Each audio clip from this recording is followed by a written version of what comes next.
Now on BBC World News, a monthly look at business across the African continent, with reports on trends and latest developments from BBC correspondents on the ground and interviews with people who are changing the economic face of the continent.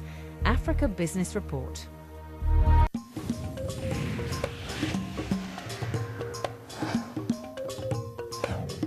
Africa Business Report in association with Skybank. Welcome to Africa Business Reports. This is the program that covers the big stories about business across this continent. This month, welcome to Copper Country. We're in Zambia.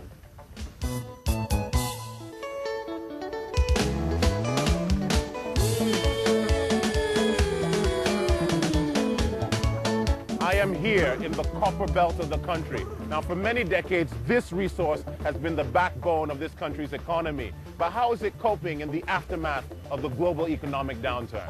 Also in this program, Africa's first cell phone maker is based here in Zambia. We'll ask if it can conquer the continent. And the new kid in town, South Africa's mobile messaging revolution. We'll also be hearing from Sudan.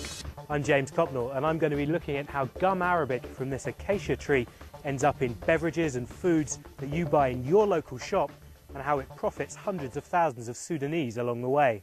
All that and more in this edition of Africa Business Report.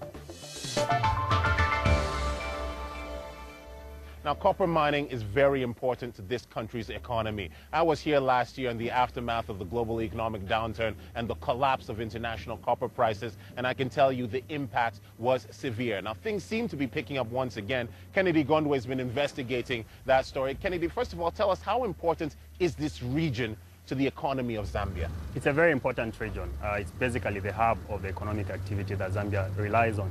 For instance, before the privatization of the mines, the number of people that were employed were over 50,000, and that's only second to government. And also, there were a lot of companies or industries that relied on ZCCM, the Zambia Consolidated Copper Mines, and those companies in return employed so many people. And then what also used to happen is that the mining industry used to support social clubs, they used to support hospitals, they used to maintain roads. So that's the significance of the Copper Belt region to Zambia. Okay, well, you've been investigating this story in greater detail. Let's take a look at your report. Copper and the processing of it is the lifeblood of this facility in the mining town of Ndola and many others like it in the region. So companies like this were hit hard when the global downturn drove down prices. Many Western investors either fled or scaled back their presence in the copper belt, leaving the economy hurting. But as the international climate improves, so too have prices. And that means things are changing in the copper belt. This is copper sulfate solution, which is produced by pumping acid through the copper ore. And that's a very important component in the production process. Now, if you were here last year, you wouldn't have seen this. Just a mere fact that you're able to see the copper sulfate solution means increased production. Investment from China is now increasingly important here, as the country looks for raw materials to boost its economic recovery. Many local business operators see this as a lifeline.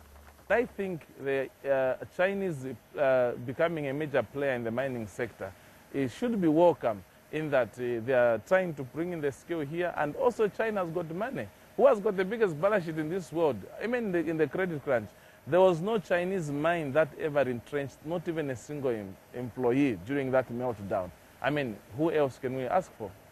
But China's increasing importance here in the copper belt is not universally popular. Critics complain that Zambians are not reaping the benefit. That's a criticism the government refutes. What you have to understand is that when we are privatizing our mining industry, the Chinese took over the least attractive mines, like Chambeshi copper mines. I hope you are aware that that operation was closed for over 13 years, and the Chinese took it over, and they are even increasing their investment in that mine. Now, we saw that Luanshya copper mines, which was closed, the Chinese again are the ones who came to our rescue, who took over Luanshya copper mines. And they're even going further. They will be investing over $400 million. Local mining entrepreneur Festom Sonda says Western investors have had a long history in Zambia and shouldn't cry foul about the newcomers. Someone said that they ate the apple here and threw away the core. But the Chinese are coming, taking the core, making the same apple juice that the Western world is eyeing. I want to sound a warning here that even in the coal that was thrown out, Chinese are able to uproot that seed, and they are planting new apples for them to supply more juice to them. But even with the increased investment from China, some observers say the industry needs to shake up its priorities. The biggest challenge with mining lies in exploration. And I think that's one area where we need to invest even more and attract more investment within the exploration. Because it's from exploration that we are going to develop new mining ventures. Back here at the copper processing plant, they know the recovery in the world is still tentative. But one thing does seem certain. Chinese investment looks set to be a major force in the copper belt for some time to come. So, Kennedy, it's clear from your report that China is very important to copper mining now. Yes, it is indeed a very important partner when it comes to mining into Zambia. For instance, if you look at the period 1993 to 2008, China invested over 2.1 billion United States dollars into Zambia's mining activity. Just last year, when the crunch was at its peak, China also pumped in $400 million into Zambia's economy when it comes to their mining. And then there are also projections that in the northwestern part of Zambia, where new mining operations are opening, China is expected to pump in 3.6 billion. So you can see the importance of China when it comes to Zambia's mining activities. Very interesting. Thank you very much, Kennedy. Now, we've just returned from the copper belt of Zambia. We're back in the capital, Lusaka. While we were there, we saw the extent of the Chinese influence in the copper mining business. But it's not just in mining that the Chinese interest is being seen. In fact, it's across the entire economy. I've been speaking about that issue with the chief executive of the Zambia Development Agency, Andrew Chupwende. Andrew, thanks for joining us on Africa Business Report. Can you tell us the extent of Chinese investment in the Zambian economy at this point? Well, it's been increasing over the last few years, and it's largely concentrated in the mining sector, which is obviously resource and infrastructure development. We've seen quite a bit of companies coming in the construction sector, and recently we've seen one or two modern hotels which are owned by Chinese operators opening in Lusaka and one or two other towns. But in terms of extent, it's still below some of our traditional sources, that is the Western Europe and South Africa, because those are still leading by far. But it's clear that the Chinese want to overtake those leading countries, don't they? The Chinese investment is growing, and whether to overtake, that is a question of time, because as ZDA, our thrust is to attract investment from all sources. Well, Andrew, you paint a very rosy picture, but from what I've heard, not everyone is happy with the Chinese presence. You talk about the construction sector, for example. The small-scale construction businesses are complaining that they aren't getting as many jobs as the Chinese are. Those in the mining industry talk about, you know, the kind of labor regulations that are not being respected by the Chinese.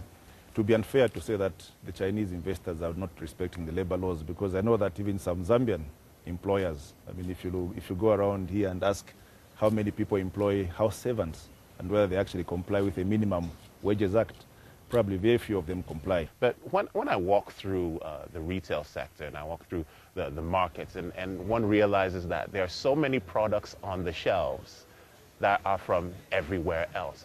Has Zambia, and some would say many other African countries, opened its doors too wide? Well, we'll probably open our doors too wide, yes, in the early 90s when we liberalized. But again, I think this is changing. What has happened is that with liberalization, obviously it brings its benefits of the need to improve standards, the need to improve and use new technology, and this is now happening, and it's being seen in our shops. So your message to the rest of the world is Zambia's doors are wide open. Zambia's doors are wide open, and because of that stance which we've taken, money is free to come to Zambia, and our Zambian businesses are also benefiting because the financiers know that they can bring their money in, they can take it out. Zambians are able to source money almost from anywhere. If the banks locally are charging 25% interest and the bank in UK is charging 5%, I'm a Zambian-based operator, I can go and borrow from the UK. And the bank will look at Zambia and say, yes, if, the risk of lending to you is lowered because I know that you'll be able to meet your repayments without having to go through a controlled regime. Okay. Andrew, thank you very much for being with us. Thank you, Kola. Thanks for coming. Now, we've been hearing about the influence of Chinese business here in Zambia, but one company that is 100% Zambian is M-Mobile. They manufacture the M-Tech mobile phone, currently producing around 2,000 units every month, and they have big plans to expand beyond the borders of Zambia. I'm here with the owner of the company, Mohammed Sidat, who's going to tell us a bit more. Welcome to Africa Business Report.